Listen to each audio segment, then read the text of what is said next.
Alors maintenant je suis en retraite et plus qu'en retraite. J'ai terminé pratiquement mes actions de travail auprès de ma paroisse, à cause de mon âge, 90 ans. Eh bien, je suis encore très en contact avec mes enfants, petits-enfants, arrière-petits-enfants, et j'essaye là aussi de leur montrer que la foi est intelligente. C'est intelligent de croire.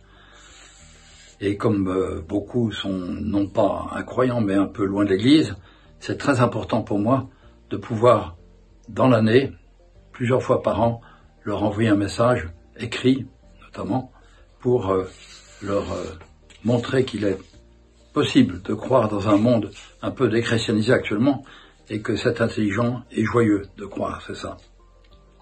Je voulais dire que Odile et moi, nous sommes bien tout à fait d'accord pour ce travail auprès de notre famille.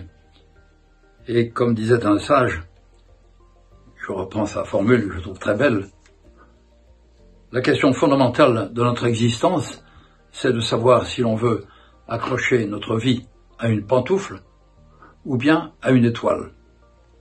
À vous de choisir.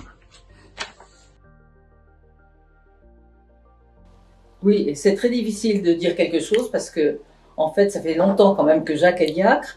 On a passé des moments difficiles dans ce domaine. On a eu des difficultés avec les enfants, surtout avec notre dernière fille, qui trouvait que c'était un peu difficile d'avoir à la fois un frère prêtre et un père diacre.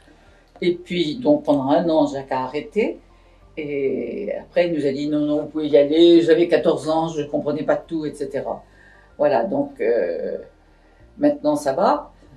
Et les enfants sont très partie prenante finalement.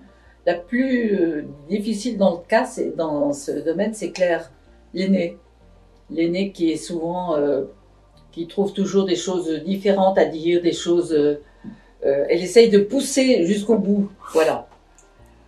Et bon, ben, moi, en tant que femme de diacre, j'ai pas trouvé une vie très différente de ce que j'avais avant, parce que on s'occupait pas mal des uns et des autres. On faisait partie de.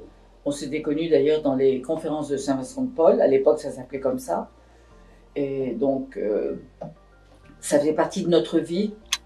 Et c'était normal qu'on continue dans ce domaine. Voilà.